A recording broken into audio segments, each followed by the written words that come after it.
जय श्री राम दोस्तों, स्वागत है हमारे चैनल समृद्धि में। दोस्तों, आज मैं अपनी किचन में खड़ी हूँ और आप लोग को दिखा रही हूँ वो छोटी छोटी चीज़ें जिसको करने से आप लोगों को वास्तुदोष भी होता है और किचन में ये चीज़ें भूल कर भी नहीं करनी चाहिए। क्योंकि दोस्तों अभी होली का मौसम है, इसलिए मैं अपनी किचन में पूरे सामान को फैलाई हूँ। देख रहे हैं कोई भी चीज़ सजाया हुआ नहीं है, तो साफ़ सफाई कर रही हूँ ज़ोरों शोरों से। और किचन में काफ़ी अभी काम बचा है, लेकिन मैंने सोचा कि आप लोगों के लिए सही समय देख करके एक वीडियो डाल दूँ। देखिए दोस्तों, कभी कभी क्या होता है कि महिलाएं खाना वगैरह बनाने में बहुत ऐसी छोटी छोटी गलतियां कर देती हैं कि जिससे हमारे घर के हर सदस्य को उसका नुकसान भरना पड़ता है। लेकिन आज मैंने सोचा कि आप लोग को चीज़ें दिखा दूँ अपने किचन में कि कभी भी ऐसी गलती नहीं करनी चाहिए। सबसे पहले तो आप लोग को बता दूं कि ये जो गैस पे हम लोग लाइटर रखते हैं, तो जैसे दिन में आप लोग रखे हैं तब तो ठीक है, लेकिन ये सबसे पहली बात है, आप लोग नोट करते जाइएगा। लेकिन कभी भी रात में चूल्हे पर लाइटर रख के नहीं सोया जाता है, क्योंकि ये आप खुद जब 10 दिन तक ऐसा करेंगे और 11वें दिन रख कर सोएंगे तो उसका आप लोग को लाभ हानि पता चलेगा। ये चीज़ बहुत गलत मानी जाती है कि गैस चूल्हे पर लाइटर या माचिस कुछ भी रख करके नहीं सोया जाता है। दूसरी चीज़ दोस्तों, किचन में तवा होती है। तवा जो कि आप देख रहे हैं ये पूरा काला हो चुका है, लेकिन इसका ये मतलब नहीं इसको अभी साफ करना चाहिए, हम करेंगे। लेकिन इसका मतलब ये नहीं कि जिस वक्त आप लोगों ने रोटी बनाया है और उसी वक्त की बहुत सारी महिलाएं हमारी ऐसी होती हैं कि जिनको सफाई की इतनी लत होती है कि वो तुरंत सफाई करना शुरू कर देती हैं। तो इतना लत नहीं होना चाहिए। कभी भी तवा गर्म हो तो उसको साफ नहीं करनी चाहिए, और तवा को कभी भी रात में नहीं साफ करना चाहिए। हमेशा उसको सुबह उठ करके, सारे बर्तन रात में आप साफ कर सकते हैं, लेकिन मात्र तवा ऐसा है जिनको रात में साफ नहीं करना चाहिए। इसी तरह से दोस्तों, किचन में हो गया कि नमक का जैसे डिब्बा है, इसमें आप लोग देख रहे होंगे कि थोड़ा नमक है, क्योंकि अभी इसमें नमक हमको भरना है। लेकिन कभी भी इस डिब्बे को खाली नहीं होने देना चाहिए। और इसमें आप लोग को शायद नहीं दिख रहा होगा, इसमें 2 लौंग हमेशा डालना चाहिए। ये किचन में किसी भी प्रकार का वास्तु दोष रहता है तो अच्छा माना जाता है कि हमेशा आप लोग को नमक के डिब्बे में 2 लौंग डाल देना चाहिए। दोस्तों, कभी कभी क्या होता है कि जब हम लोग गैस चूल्हे पे, कहा जाता है कि गाय को पहली रोटी देना चाहिए, पहली रोटी देना चाहिए। लेकिन सबसे पहले आप जब इस पे कोई भी अन्न बनाए, भोजन बनाए, तो इस चूल्हे पर थोड़ा अवश्य रख देना चाहिए। आप लोग यदि गांव से जुड़े होंगे तो पहले अपनी दादी को, मम्मी को अवश्य देखे होंगे कि वो कैसे गैस चूल्हे पर खाना बनाती थी। थोड़ा सा कुछ जरूर चूल्हे पर रख करके चढ़ाया जाता है। या फिर आप किसी दुकान वगैरह पे जाते होंगे, अगर सुबह संयोगवश पहुंच जाते हैं तो आप लोग देखते होंगे कि कैसे वो लोग पहले चीज़ बना करके, मैंने ज़्यादा बटाटा बड़ा या छोले वगैरह की दुकान पे देखा है कि पहले चढ़ाया जाता है चूल्हे पर। तो ये गलती आप लोग भूल कर भी न करें। दूसरी चीज़, महिलाओं को अक्सर हम देखते हैं कि खाना बनाने में जो चखने की आदत होती है, तो ये चीज़ हमेशा गलत होती है। कभी भी आप मान लीजिए कि प्रसाद के लिए बना रही हैं, चढ़ाने के लिए, या फिर आपके घर में खुद बड़े बुजुर्ग लोग रहते हैं, तो ये देखिए ये अपनी सभ्यता की बात होती है। यदि आप ऐसी गलती करेंगे कि जैसे खाना चढ़ाने से, बड़ों को खिलाने से पहले खुद आप उसको जूठा करते हैं, तो इससे अपनी ही क्षति होती है, अपना ही हानि होता है। तो ये गलती आप लोग मत कीजिएगा कि मतलब खाना बनाने से पहले खुद चख लें। दूसरी चीज़, यहाँ मैं आप लोग को एक चीज़ और बताना चाहूँगी कि यदि खाना आप लोग बनाती हैं तो ये गलती बिल्कुल ना करें कि आप बड़े बुजुर्ग या फिर सिर्फ न्यूक्लियर रह रहे हैं, कहीं रेंट पे रह रही हैं, पति के साथ रह रहे हैं, तो पति को भोजन करा के ही अपने करना चाहिए। पहले भोजन नहीं जूठा करना चाहिए। यहाँ पे मैंने एक आप लोग को रील्स भी डाला था कि जैसे ये होता है कि लोग कहते हैं कि पति देर से आते हैं या फिर दूर रहते हैं तो क्या करें। तो देखिए कोई दिक्कत नहीं, शास्त्र वही कहता है कि समय स्थान देख करके ही कोई भी उपाय या वो किया जाता है। तो यदि संभव नहीं है तो आप पहले भोजन कर सकते हैं, इसमें कोई मनाही नहीं है, ये कोई गलती नहीं। दूसरी चीज़ दोस्तों, आप लोग को ये बताना चाहूँगी कि रोटी जो कि हम लोग थोड़ा सा निकालते हैं, रोटी बेलने के लिए बार बार उसमें लगाते हैं, उसको आप लोग न जाने क्या कहते हैं, हम लोग को डस्ट कहा जाता है उसको। तो उसको जब आप लोग थोड़ा थोड़ा वो बच जाता है तो कुछ लोग होते हैं कि फेंक देते हैं, तो उसको थोड़ा थोड़ा आप लोग बचा करके रखा कीजिए।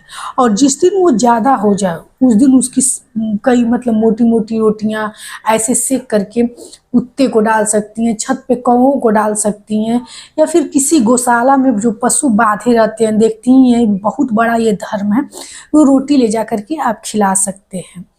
कभी भी जब लास्ट की रोटी बनाई जाती है तो मैंने बहुत सारे लोगों को देखा है कि लास्ट की रोटी को लोग छोटा बना देते हैं, तो ये गलती आप लोग मत कीजिएगा। लास्ट की रोटी को कभी भी छोटा नहीं बनाया जाता है, हर रोटी को बराबर बनाया जाता है। पहली रोटी छोटी बड़ी हो जाए, दूसरी हो जाए, लास्ट की रोटी को छोटा कभी नहीं बनाना चाहिए। जैसे छोटा सा रखा रहता है आटे वाला, तो उसको हम लोग बना देते हैं। दूसरी बात, कभी भी फ्रिज में अपने आटा गूंथ करके नहीं रखना चाहिए। इससे दोस्तों तमाम तरह की प्रेत बाधा, ऊपर ही पितृ दोष वगैरह बहुत ज़्यादा लगते हैं।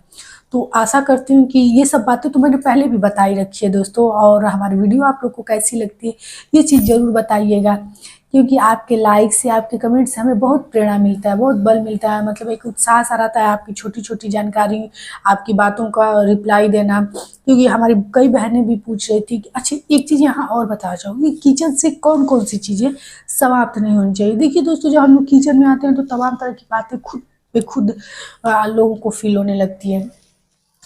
हल्दी कभी भी किचन से ख़त्म मत कीजिएगा, क्योंकि हल्दी एक ऐसी चीज़ है कि यदि आप अपने किचन से समाप्त कर देंगे तो निश्चित रूप से आपके घर में भौतिक सुख साधन हो या फिर से मांगलिक दोष हो, ये सब सारी विपदाएं आने लगेंगी।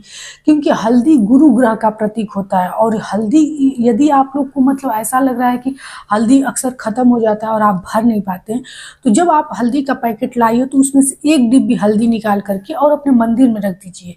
इसके बाद से यदि आपकी किचन की हल्दी समाप्त भी हो जाएगी तो कोई दिक्कत नहीं।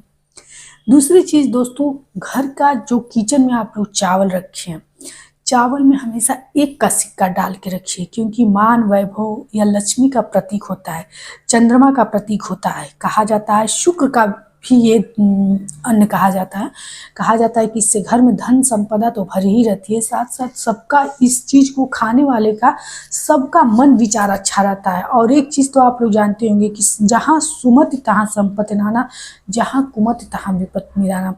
तो इस चीज़ को देखते हुए दोस्तों, आप हमेशा अपने घर में चावल का जो डिब्बा होता है उसमें एक का सिक्का अवश्य डालें। दूसरी चीज़ यहाँ बताना चाहूँगी कि जब हम महिलाएं किचन में सुबह पहले आते हैं तो सबसे पहले अपने सिर पे पल्लू डाल करके, और मैं बता रही हूँ आप लोगों को कि कैसे किया जाता है। सिर पे ऐसे पल्लू डाल के, मेरा यहाँ चूल्हा है, क्योंकि मैं ये उठा करके आप लोगों को दिखा नहीं पा रही, और ऐसे करके अपने गैस चूल्हे को अवश्य प्रणाम किया जाता है अपनी ये आंचल का कोना पकड़ के। मैंने हर वीडियो में आप लोग को बताया भी है कि ये कोने पकड़ करके, और किसी का भी पैर स्पर्श भी किया जाता है सुहागिन महिलाओं के लिए। इससे कहा जाता है कि महिलाओं को सदा सुहागन सौभाग्य रहने का आशीर्वाद मिलता है। मैंने बहुत सारी महिलाओं को देखा है दोस्तों कि ऐसे करके प्रणाम कर लेती हैं, या फिर ऐसे अपने से पैर छू करके। तो ये सर्वदा गलत है। यदि आप लोग को ये ऑडेट लगता होगा, आउट लगता होगा, तो ये आपकी मानसिक मतलब कि ये है काम है, ये चीज़ एकदम गलत नहीं है। अगर आप शादीशुदा हैं, सुहागन हैं, तो ये चीज़ करना आप ही के लिए, आप ही की इसमें भलाई रहेगी। तो हमेशा सबसे पहले गैस चूल्हे को प्रणाम करें। इससे भी पहले जब आएँ तो मेन चौखट जो कि वहाँ पे है उसका प्रणाम करके ही सुबह सवेरे रसोई में आया जाता है। दोस्तों, हमारी ये छोटी छोटी बातें हैं जो मैं आप लोग को सोचती हूँ कि बता दूँ। रसोई घर में दोस्तों कभी भी मंदिर नहीं बनाना चाहिए। और एक चीज़ यहाँ और बताना चाहूँगी कि जो सिंक होता है, सिंक से चूल्हे की दूरी यदि कम मिल रही है, ऐसा आपका सिंक बन गया है कि सिंक है और वहीं पे चूल्हा रखते हैं, तो अपने या फिर अन्य भी किसी भी प्रकार का आपके घर किचन में वास्तु दोष है, तो दक्षिण के दीवार पे पंचमुखी हनुमान जी का फोटो लगाइए। निश्चित रूप से आप लोग कुछ दिनों के अंदर देखेंगे ये बहुत शुभ होता है। यहाँ पे एक चीज़ बताना चाहूँगी कि आप लोग को लगता होगा कि नॉनवेज जो लोग बना रहे हैं वो चीज़ पंचमुखी हनुमान जी का फोटो कैसे इसमें लगाएंगे, तो उनके लिए थोड़ा मुश्किल है। लेकिन चारों तरफ से यदि चाहें तो वो लोग ऊपर दीवार पर लकड़ी का किनारा बना करके और उसमें फ़ोटो लगा सकते हैं। ये फ़ोटो जब फट वगैरह जाए तो इसको चेंज कर दीजिएगा आप लोग। दूसरी चीज़ ये चीज़ मैं आप लोग को बताना चाहूँगी, कभी भी बर्तन को उठक के पटक के ऐसे नहीं रखा जाता है। और चकला और बेलन हमेशा एक पास रखना चाहिए, जैसा कि मैं आप लोग को दिखा दे रही हूँ। यहाँ पे मतलब आप लोग देख नहीं पाएंगे, मैं यहीं पे अपना चकला रखती हूँ और यहीं पे बेलन भी रखती हूँ। तो दोस्तों ये हो गई किचन की छोटी छोटी बातें। यदि आपके घर का भोजन किसी को मतलब स्वादिष्ट नहीं लगता हो या फिर से हमेशा फीका फीका फील होता हो, अगर इस तरह का कोई बात हो, तो लाल कपड़े में 7 लौंग और 7 इलायची बांध करके ऊपर कोने में रख दीजिएगा। क्योंकि मैं ये उठा नहीं पा रही हूँ मोबाइल दोस्तों कि मैं आप लोग को कैसे दिखाऊँ, नहीं तो मैं आप लोग को दिखा देती। ऐसा करने से आप लोग देखिएगा आपका खाना अनायास ही बहुत ज़्यादा सुगंधित महकेगा। ये चीज़ आप लोग अवश्य करके देखिएगा और हमें कमेंट बॉक्स में लिख करके बताइएगा। तो दोस्तों आज की वीडियो थी यहीं तक। आशा करती हूँ कि हमारी जानकारी आप लोग को अच्छी लगती होगी। आगे भी ऐसी छोटी जानकारी, बड़ी जानकारी, तीज त्योहारों की जानकारी आप लोग को देती रहूँ। तब तक के लिए जय श्री राम।